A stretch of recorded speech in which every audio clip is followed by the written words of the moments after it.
Canada is making a bold move that has Donald Trump fuming, and it could reshape global trade forever. While Trump doubles down on his destructive tariff war, Canada's Prime Minister Mark Carney is quietly executing a masterful strategy that's leaving the U.S. isolated and scrambling.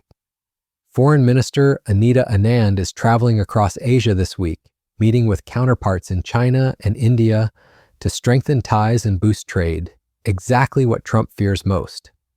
To understand why this matters, we need to look at the current state of Canada-U.S. trade relations. Despite Trump's aggressive rhetoric, 85% of trade between our nations remains tariff-free, thanks to the USMCA framework that governs most of our trade relationship. 85% of our trade with the United States is tariff-free. It is tariff-free because of discussions with the Americans, decision of the Americans, signed in the Oval Office July 31st by the President, but that allows CUSMA compliant, USMCA compliant in their language, trade to be tariff-free with the exception of certain sectors. Okay, so that's reliant on USMCA. And of course, one of the questions and one of the possibilities, prospects, is that that continues under a revised USMCA, if it isn't revised. That's possible. So you need that USMCA framework to have that component. But what's also very clear is that there are certain sectors, steel, aluminum, autos, forest products, pharmaceuticals, where the Americans... However, Trump has been waging an all-out trade war beyond this agreement, imposing crushing tariffs on America's closest allies. Canada faces a staggering 35% tariff rate on certain products, while China deals with escalating duties that have now reached 30%. The recent diplomatic efforts tell a troubling story. Prime Minister Carney returned from his second meeting with President Trump at the White House, and despite both leaders describing their discussions in positive terms with momentum building, the Prime Minister came back to Ottawa without securing any concrete deal on sectoral tariffs. With President Donald Trump, we're going to have the latest reaction on Parliament Hill Plus. We're set to break it all down with our front bench. Sharon Carr, Kevin Deagle, Jamie Ellerton, and Sebastian Scampsey will be here a little bit later on. And BC's side of a pipeline fight. He began it, and I hope he dials his rhetoric back. British Columbia Premier David Eby will join us in moments to respond to Danielle Smith calling his comments on a potential pipeline from Alberta to BC's coast un-Canadian. That's coming up. Plus, Keystone bargaining chip. Investors built pipelines. It's only been since the Liberals have been in power that taxpayers have had to subsidize pipeline projects. Is the Carney government pushing the currently defunct Keystone XL pipeline expansion, long supported by Canadian governments, as a carrot in a deal with Donald Trump? Conservative House Leader Andrew Scheer says his party wants to see it built, but slams any suggestion of public money to do it. The Conservatives House Leader will join me in studio a little bit later on.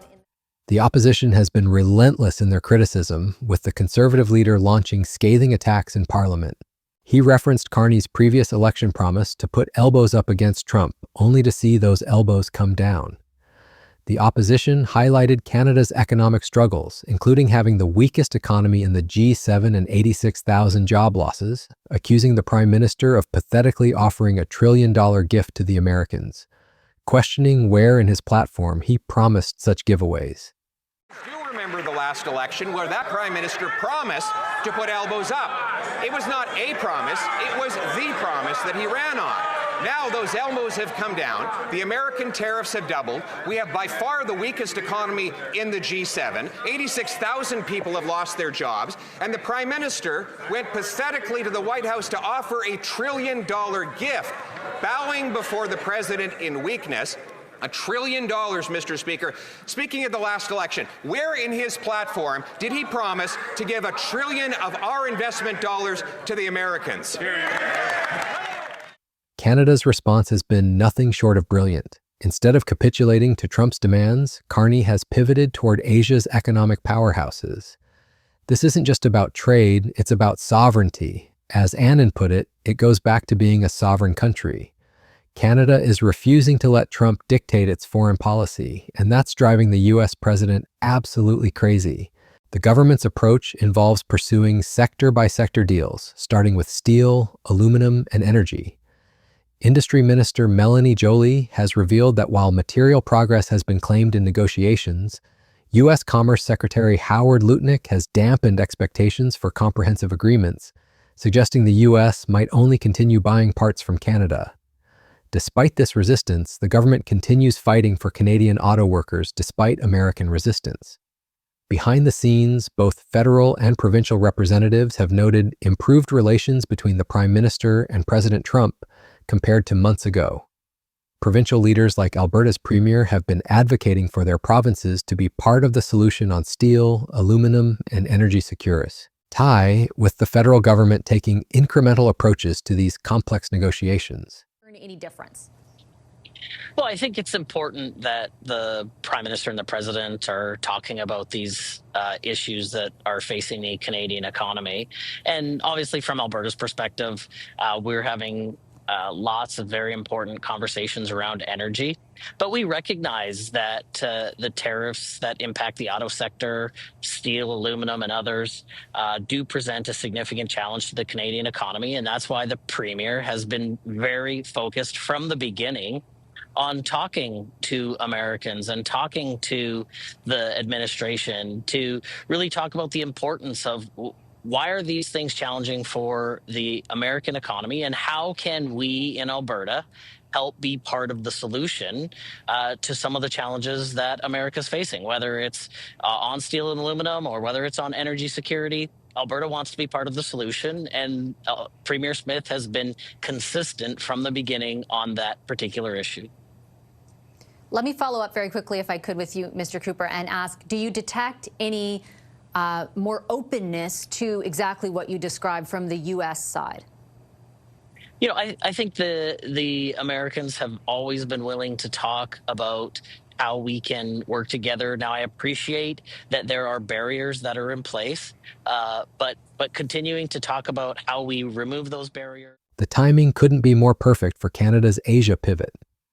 While Trump threatens additional 100% tariffs on Chinese products, sending global markets into freefall, Canada is positioning itself as a reliable partner for the world's two most populous countries. China and India represent massive markets with growing middle classes hungry for Canadian goods. Trump's aggressive stance is literally pushing these countries into Canada's arms. Here's where Trump's strategy gets truly stupid. By targeting Canada with punitive tariffs, he's forcing his northern neighbor to find alternative markets. China has already hit Canada with tariffs on canola, pork, and seafood, but they recently extended a deadline for their latest probe into Canadian canola, showing willingness to negotiate. This is exactly the kind of opening that skilled diplomats like Carney and Annan can exploit. The contrast between the two approaches couldn't be starker. Trump's method is pure chaos, threatening, bullying, and alienating allies. Carney's approach is methodical and strategic. He's maintaining Canada's tariffs on Chinese electric vehicles and steel to protect domestic industries, while simultaneously exploring cooperation opportunities in energy and liquefied natural gas exports to Asia. Trump's biggest fear is becoming reality. Countries are working around the United States. Canada's strengthening ties with China and India represent a fundamental shift in global trade patterns.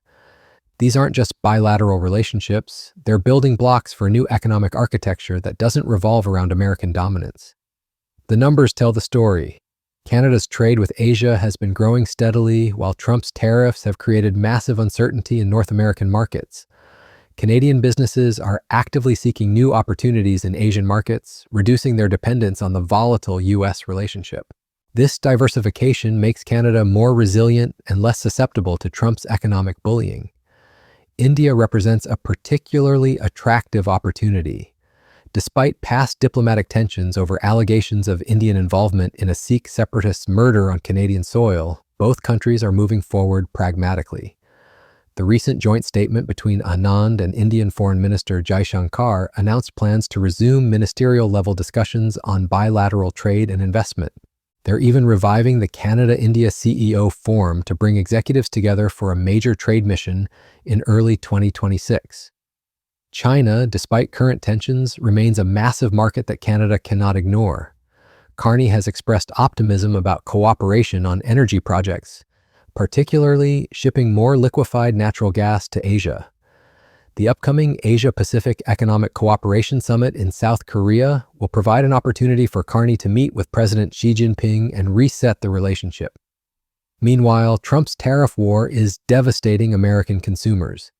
The Tax Foundation estimates these tariffs amount to an average tax increase of nearly $1,300 per U.S. household in 2025, rising to $1,600 in 2026. Trump claims tariffs don't cause inflation and that they cause success, but markets tell a different story. Every time he threatens new tariffs, global markets plunge. The legal challenges to Trump's tariff authority are mounting. Federal courts have ruled that tariffs imposed under the International Emergency Economic Powers Act are illegal, though they remain in effect during appeals. The Supreme Court is scheduled to hear arguments, but the uncertainty is already damaging business confidence. Canada's strategy is particularly clever because it addresses multiple audiences simultaneously. Domestically, Carney is protecting Canadian workers and industries while opening new opportunities. Internationally, he's positioning Canada as a reliable, principled partner that doesn't bow to external pressure. This approach resonates with countries frustrated by Trump's unpredictable behavior. The shift in Canadian public opinion reflects this strategic thinking. Support for tariffs on Chinese electric vehicles has dropped from 63% to just 44%, according to Nanos Research polling. Canadians are questioning whether these measures serve their interests or simply mirror Trump's protectionist policies. Carney's background as former governor of both the Bank of Canada and Bank of England gives him unique credibility in international economic circles. He understands global financial systems in ways that Trump's transactional approach cannot match. This expertise is crucial as Canada navigates complex relationships with major powers. The implications extend far beyond trade numbers. Canada's pivot toward Asia represents a fundamental realignment that could outlast Trump's presidency. These relationships, once established, create momentum and institutional connections that persist through political changes. Trump's short-term thinking is creating long-term strategic disadvantages for the United States. China and India are taking notice of Canada's approach. Both countries value partners who treat them with respect rather than threats. Canada's willingness to engage constructively, even while maintaining some protective measures, demonstrates a sophistication that contrasts sharply with Trump's sledgehammer diplomacy. The energy sector represents a particularly promising avenue for cooperation. Canada possesses vast natural resources that Asian economies desperately need. Liquefied natural gas exports to Asia could provide stable, long-term revenue streams that reduce dependence on volatile U.S. markets. This diversification strengthens Canada's economic resilience.